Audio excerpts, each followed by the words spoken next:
¿Hubo africanos esclavizados en Argentina y en Santa Fe? ¿Por qué esa población negra parece haber desaparecido en la región? Es importante rearmar la historia de los africanos y sus afrodescendientes en Santa Fe. Volver sobre las historias que nos relataron, ponerlas bajo la lupa para tender otros hilos hacia el presente y comprenderlo nuevamente. Porque todos somos un poco negros.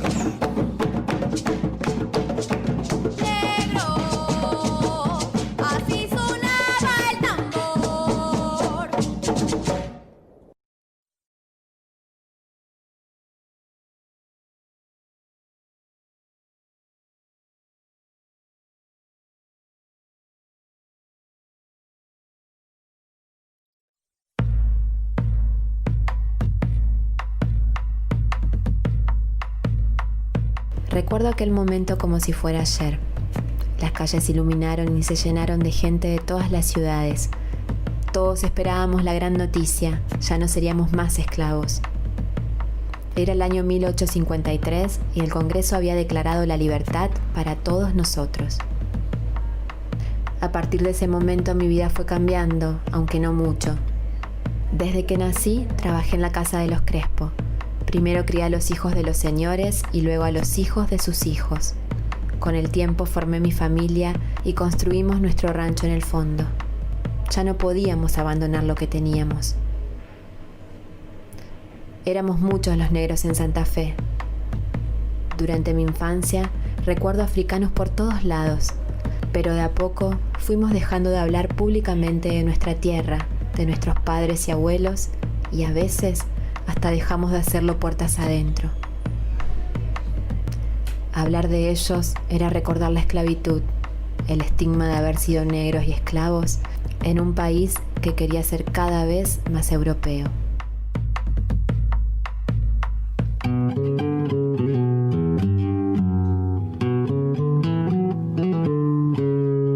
La esclavitud fue finalmente abolida en Santa Fe, curiosamente aquí enfrente, en el espacio que ocupa hoy la Casa de Gobierno donde está el Cabildo. Se reunió la Convención Constituyente en 1853 y allí se estableció el artículo 15 que plantea que en Argentina, en la Confederación Argentina en ese momento no hay esclavos. Todas las personas que participen de ese comercio, o sea, todos los que hoy hubiese van a ser libres desde la sanción de esa Constitución.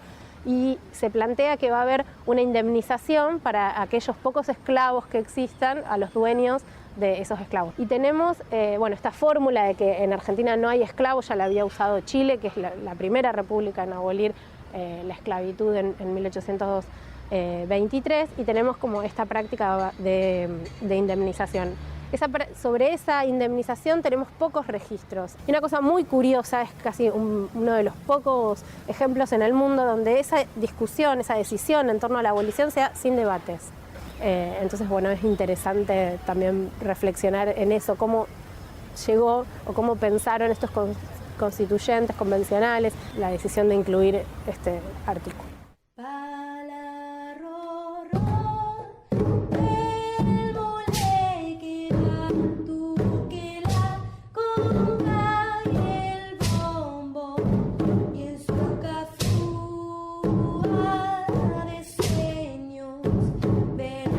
En Argentina, la construcción de las narrativas nacionales tiene una particularidad que las hace distintas a las de la mayoría de los países de América Latina, que es que las élites argentinas, políticas, intelectuales, propusieron una narración acerca de qué es la Argentina, quiénes somos nosotros, de dónde venimos, que gira en torno de la idea de que somos blancos y europeos. La mayoría de los otros países de América Latina tiene, digamos, mitos de unificación nacional que giran en torno de la idea de la mezcla, de la idea del mestizaje, o se parten, digamos, de figuras indígenas para construir el sentido de unidad nacional, ¿no? Argentina eligió pensarse como un país blanco y europeo, y ese es uno de los motivos por los cuales estos discursos nacionales, en verdad, yo cada vez más me convenzo de que no han sido verdaderamente hegemónicos. Es decir, han tenido muchas dificultades a la hora de ser retomados por toda la población y hechos propios, ¿no? Estamos hablando de la creencia de que los argentinos somos descendientes de europeos, ¿no? Esa es una creencia generalizada que se encuentra muchas veces. Mira, Lucy Molina escribió en el libro que editaron con la Casa Indo-Afroamericana que tenemos muchas abuelas. Tenemos abuelas blancas y abuelas europeas, pero también tenemos abuelas indígenas y también tenemos abuelas negras. Entonces, para mí no es solamente somos hijos de europeos, ¿no? Somos hijos de muchas razas. Y esa conciencia estamos trayendo, y esa reivindicación estamos trayendo. Hubo una tragedia de equivocaciones históricas, sociales, éticas y académicas sobre lo afroargentino que ha llevado a malinterpretar la tercera raíz de nuestra identidad, la cual en realidad nunca nos interesó. Nunca nos interesó, porque nos hemos imaginado europeos descendientes en piel y cultura, y en el menor de los casos, en algunas provincias, en algunas épocas, en cuestiones muy puntuales, indígenas. Pero lo afro no ha suscitado el menor interés académico, al contrario, crispa aún hoy en muchas de las buenas intenciones que se tiene por agrandar el panorama de nuestra diversidad cultural, incluyendo lo históricamente excluido.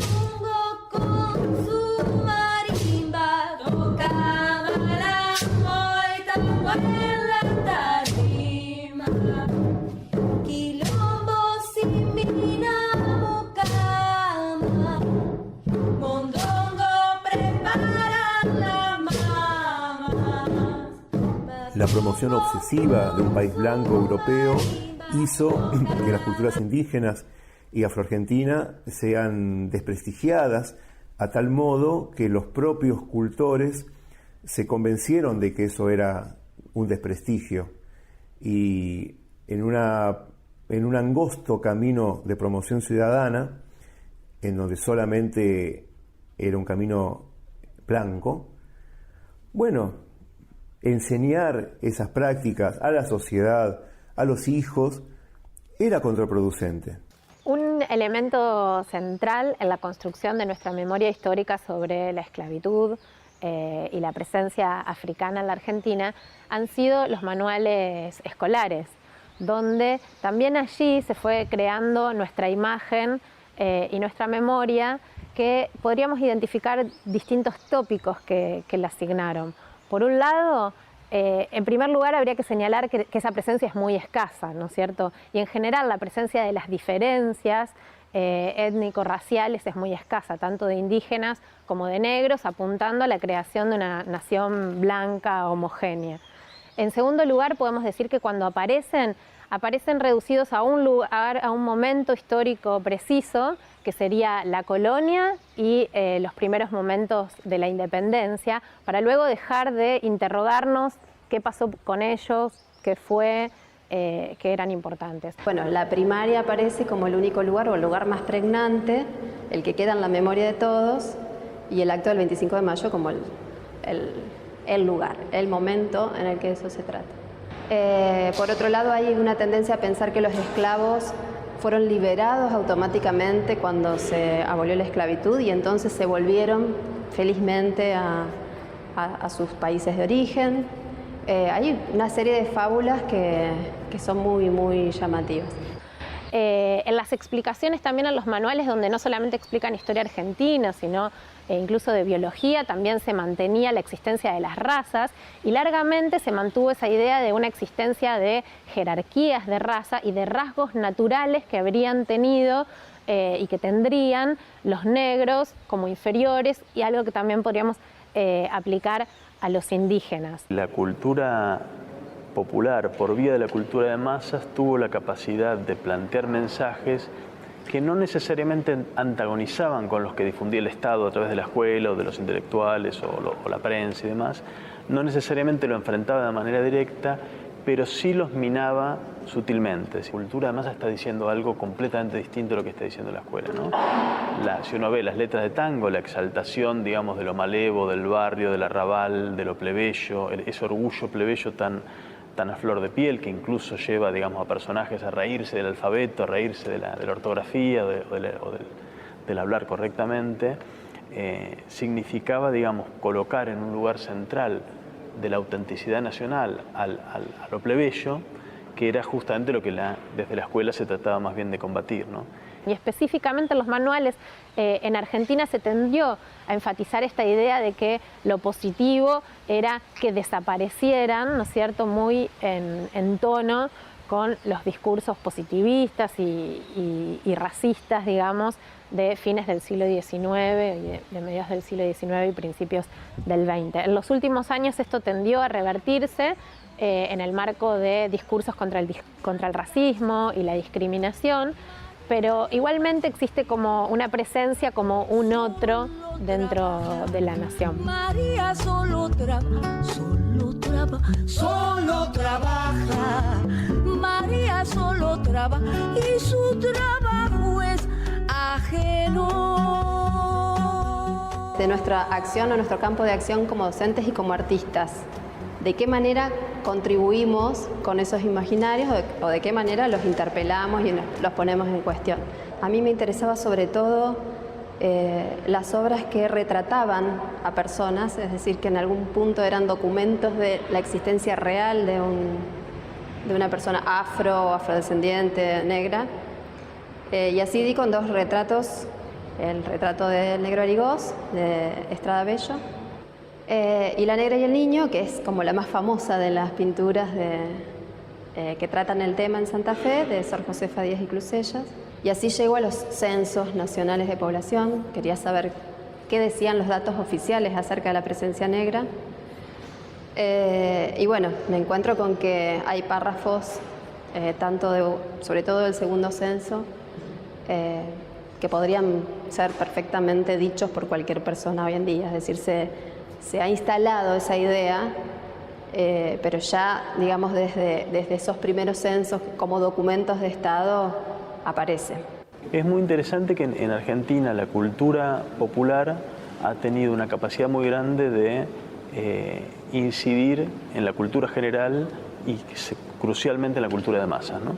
Una de las primeras expresiones de cultura comercializada fue justamente el criollismo, la circulación a fines del siglo XIX de estas historias de gauchos matreros, que es muy interesante porque este discurso criollista, que es uno de los que produjo que todavía hoy nos identifiquemos con la figura del gaucho como gran emblema nacional, esta literatura barata de historias de gauchos rebeldes es bien interesante porque al describir el mundo criollo que exaltaba y a los propios héroes matreros que presentaba, con mucha insistencia mostraba la presencia del no blanco como parte de ese mundo criollo, ¿no? Sea poniendo en el centro de la trama personajes negros, afroargentinos, pero también con más frecuencia incluso describiendo al héroe gauchesco como una persona de piel morena, ¿no?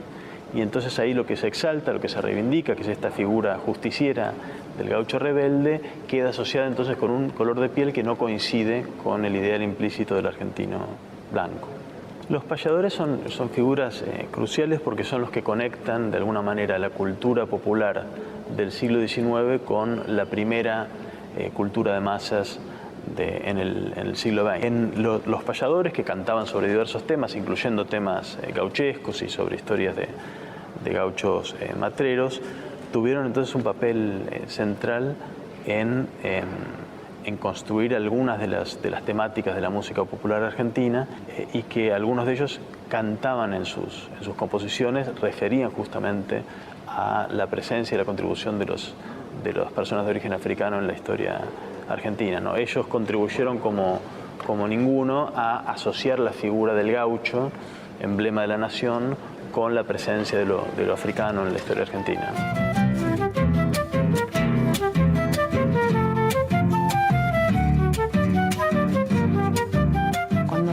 Yo me refiera a lo negro, a personas, a hombres y mujeres negras.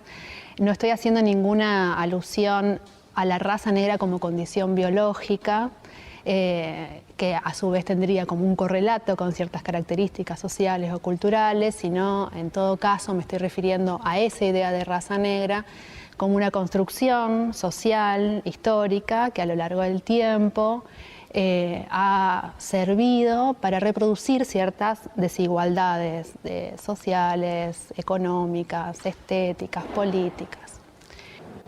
Bueno, hay algo curioso en el modo en que las élites argentinas propusieron que nos pensemos como país, que es que al proponer que somos una nación blanca europea, eso inevitablemente implica estar diciendo que no hay entonces un componente indígena o negro.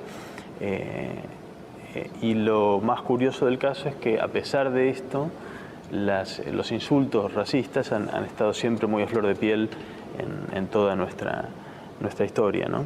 El negro ha funcionado entonces como una categoría racista, de exclusión, de aquello que entonces por ser nombrado de ese modo no pertenece a la nación o no debería pertenecer a la nación, pero también, esto es muy interesante, ha sido retomado desde las clases populares con diversos sentidos. Por un lado, por supuesto, los grupos afroargentinos se autopresentaban como gente de color en el siglo XIX y hay un renacimiento de la organización afroargentina en estos últimos años que también lo hace, pero lo que es interesante es que también han habido modos en los cuales personas del común, que no tienen necesariamente una procedencia afroargentina, pero que sí tienen rasgos que no coinciden con el ideal del argentino blanco, han encontrado modos de plantear visiones de la nación que vuelven a posicionar lo negro, no en un sentido africano, sino en un sentido más genérico, sin un sentido, digamos, diaspórico, de conexión con África, pero sí una negritud más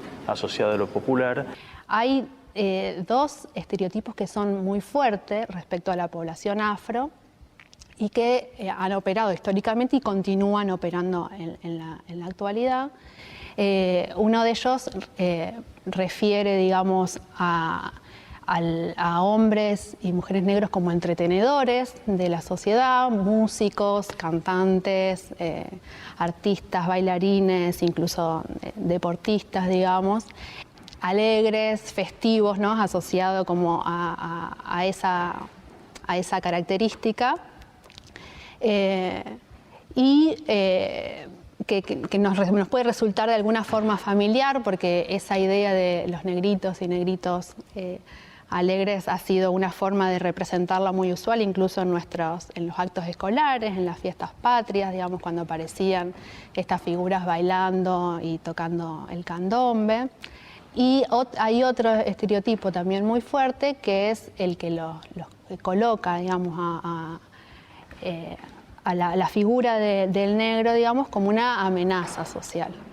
Esto puede ser, en el caso de los hombres, como de los hombres negros, como muy vinculado al mundo criminal, del delito, digamos, que es algo que aparecían en algunos de los archivos de diarios que relevábamos de primeras décadas del siglo XX en Santa Fe. En el caso de las mujeres aparece también, de las mujeres y de los hombres negros, esta idea de una sexualidad desbordada, de mujeres promiscuas, de un conjunto, digamos, de emociones que no tienen borde. En realidad siempre yo sabía que era distinta, o sea, hice distintos estudios, como por ejemplo danza, y bueno, siempre me destacaba por ser negra. también fui modelo y también me destacaba por ser negra. Entonces yo esa conciencia la tenía. El hecho de ser un objeto, que piensen que sos un objeto sexual, ¿no? Como que el ser negra tenés todo el fuego incorporado en tu cuerpo como para demostrar un rato de placer.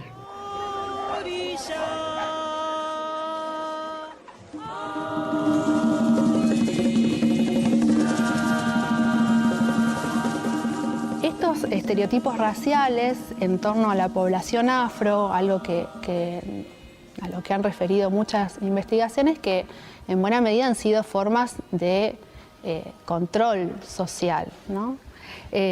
Porque lo que hacen sobre todo es situar a esos otros en un lugar que suele ser siempre inferior, digamos, respecto a un orden social en el que la blancura es lo que se privilegia y lo negro, digamos, es todo aquello a lo que la sociedad no desea parecerse, digamos, está como, no tiene como el mismo valor.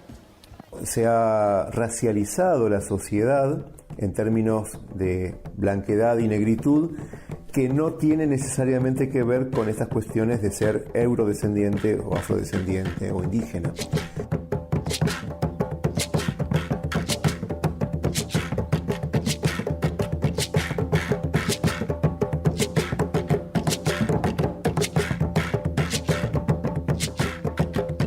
Como nos llegan muchas informaciones y hay una cantidad de reconstrucción histórica y hay voces representando a los negros en esta ciudad, en este país, pero a la vez lo que nos llega ahora también es la música en sí misma, es el ritmo y es la relación con el tambor. Y a través de ese tocar, de ese escribir las canciones, de ese sentirlas al cantarlas, vamos descubriendo qué significa ese ser negro, ¿no? Lo que te decía hoy de entender la fuerza que tiene el tambor y poder vivirla dentro nuestro y llevar esa conciencia a los desafíos de la vida diaria, ¿no? Es mucho más amplio que la memoria del dolor, de la esclavitud y del desarraigo, ¿no? Que eso está en nosotras también, porque lo percibimos, lo sentimos, porque lo cantamos y lo traemos para que exista, ¿no? Para que esa memoria esté viva, pero a la vez que siga vivo ese espíritu negro, esa conciencia de hermandad, de comunidad, de compartir y sobre todo de la creación permanente, ¿no?